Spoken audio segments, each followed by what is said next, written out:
À cette façon des Ukrainiens de montrer que jusqu'à la dernière minute de la dernière heure, ils sont là et ils continueront le combat pour l'instant. Oui, bien sûr, ils se battent, ils résistent, ils tiennent, à l'arrière du front, ils travaillent, ils essaient de... Voilà, on n'est pas du tout sur... Il n'y a pas de démoralisation, on n'est pas du tout sur un effondrement, ils ne sont pas aux abois, ils ne sont pas pris à la gorge. Ce qui fait d'ailleurs que si on présente un plan qui est inacceptable, ils diront non, quoi, tout simplement, on préfère continuer. Quoi. Et parmi leurs instruments, ils ont une capacité effectivement de frappe dans la profondeur, c'est un de leurs atouts, de frappe dans la profondeur, avec leurs propres moyens, et on le voit sur la carte. Alors ils frappent des points militaires, ce qui freine un peu la machine de guerre russe, et puis ensuite ils frappent plus précisément, il y a toute une campagne spécifique de frappe sur les raffineries, sur tout le complexe pétrolien, enfin des hydrocarbures énergétiques, ce qui présente de nombreux avantages. D'abord, on peut le faire, c'est facile, c'est facile. Des raffineries, c'est difficile à protéger une raffinerie, c'est très complexe, vous pouvez les frapper avec des drones, ça fait toujours du dégât. Un autre intérêt médiatique, c'est que vous avez de belles images, donc vous avez des flammes, donc ça se voit, même des ça se voit partout dans le monde, les Russes le voient aussi. Puis ensuite, bien sûr, vous avez un intérêt économique, vous affaiblissez la ressource principale de la Russie, ou un intérêt militaire aussi, parce que ce carburant raffiné, il va aussi sur le front, quoi. Donc c'est une campagne qui est avec relativement peu de moyens et extrêmement efficace. Donc les Ukrainiens se battent bien. Leur problème, c'est que ils n'arrivent pas malgré tout à stopper l'avance régulière, très lente, mais quand même régulière de la Russie. Alors l'objectif, en fait, c'est ça. C'est à partir du moment où on arrive à stopper complètement les Russes.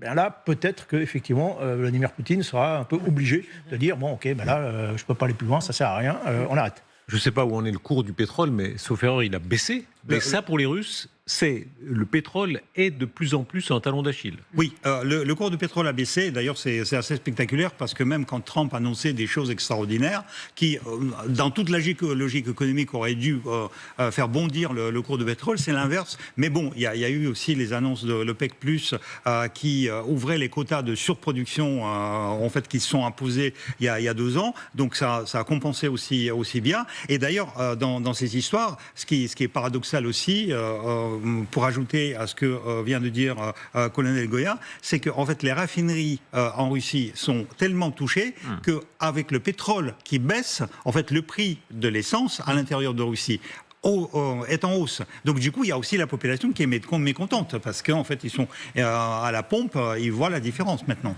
Est-ce que ça montre qu'on fait doublement un cadeau à la Russie en réalité? Parce qu'elle va pouvoir négocier, peut-être faire une pause, alors même qu'elle est dans un moment difficile. On est bien d'accord, c'est un beau cadeau. Non seulement on l'invite aux États-Unis, c'est quand même quelqu'un qui est poursuivi pour des crimes de guerre, des déportations d'enfants, et on en a parlé un peu cette semaine. Ne serait-ce que ça, de se mettre dans une même pièce que cet homme qui a tué tellement de gens, et pas que des Ukrainiens, je trouve que négocier avec quelqu'un qui est poursuivi et qui de toute manière a toujours menti, mentira toujours et n'a aucune envie de faire de la paix, ne montre aucune compassion. Enfin bon, bref, qu'est-ce que vous voulez? C'est ça le plus important. Ça veut dire qu'à la limite, les cadeaux, Trump aurait pu le faire.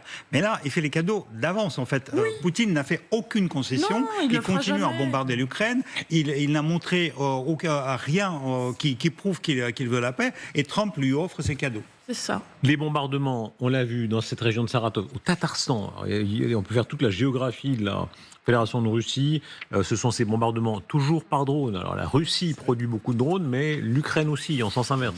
Et c'est très important, je pense que, pour ajouter à ce que disait Michel sur le côté militaire, ce qui est intéressant aussi, c'est le fait qu'on parle de drones. On parle de drones fabriqués par les Ukrainiens, donc leur capacité d'innovation, mais c'est aussi un message pour les Américains, en quelque sorte, en disant on continue de frapper, et c'est pas simplement une opération de com, vous nous lâchez, on va trouver un moyen quand même de fabriquer, même si on est tous d'accord que ça va être difficile, ils sont là, ils sont présents, pas simplement pour frapper, mais pour fabriquer, pour trouver des moyens de s'en sortir sans l'aide américaine, avec l'aide européenne toujours, mais c'est très, très important, je pense, comme message à Trump en ce moment aussi.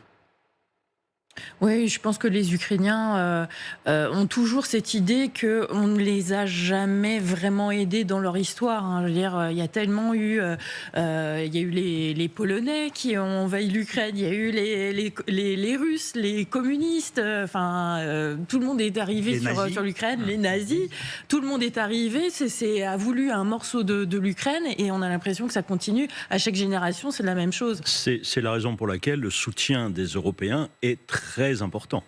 Les Européens... c'est la première fois et on les remercie. Exactement. N'ont pas beaucoup de leviers politiques pour agir, mais au moins, ils sont une force de soutien. Ils essaient de faire pression sur les États-Unis autant qu'ils peuvent.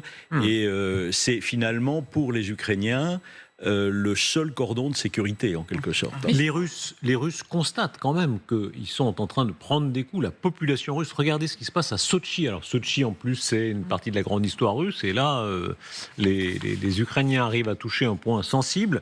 Et la population ne peut pas, mésestimer ce qui est en train de se passer.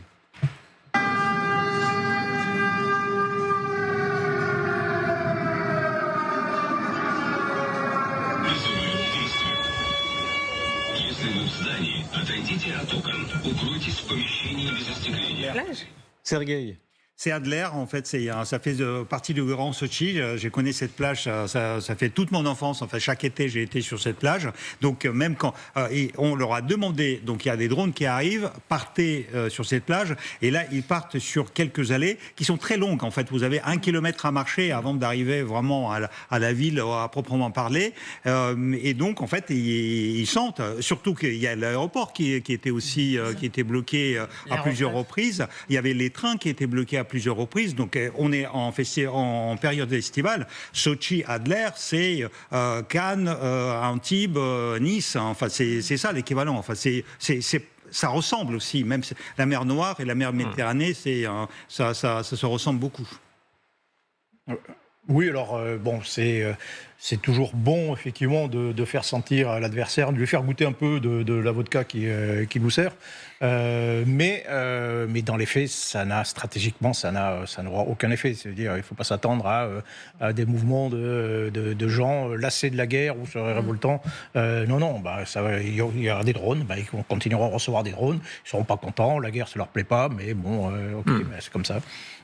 Oui. Donc, de la même façon que les bombardements russes sur l'Ukraine, c'est pas ça qui va faire plier la population. De la même façon, alors c'est à bien moindre échelle, et puis pour le coup, il faut quand même le souligner, les Ukrainiens, eux, ne font pas de raids, de frappes, de terreur sur la population civile, mais dans tous les cas de figure, ça n'a pas beaucoup d'effets stratégiques quand même. Quand même, la capacité de réaction de l'Ukraine, on partageait sur les réseaux sociaux tout à l'heure là, ce qui s'est passé en 68 quand les chars soviétiques ont écrasé la Tchécoslovaquie. L'Occident n'a pas été très courageux, mais l'Occident disait de toute façon on ne peut rien faire. C'était le discours de l'époque. C'est quand même un peu le cas quand même. Et la Tchécoslovaquie, elle, n'avait pas les moyens d'envoyer des drones à l'intérieur de l'Union soviétique. Là, c'est une Tchécoslovaquie qui a les moyens de résister et d'envoyer des drones. C'est une autre donne, hein. Oui, alors qui a surpris certainement tout le monde en fait. Là, il a réussi en premier lieu cette capacité. Qui aurait imaginé qu'il y a en février 2022 que les Ukrainiens seraient capables de lancer une campagne de frappe en profondeur sur tout le territoire russe, d'envoyer des commandos, de faire c'était inconcevable. Mais les Ukrainiens ont réussi. Alors avec l'arme miracle de cette guerre qui est quand même le drone. Ça c'est la grande nouveauté. Ça complètement changé les rapports de force, ce qui leur permet d'ailleurs eux-mêmes d'être effectivement de plus en plus autonomes dans tous les domaines. Les drones remplacent des fantassins ukrainiens qui commencent à manquer. Le front ukrainien, il est de plus en plus tenu par des drones. Vous avez quelques équipes de fantassins qui sont dispersées, et puis vous avez des nuages de drones.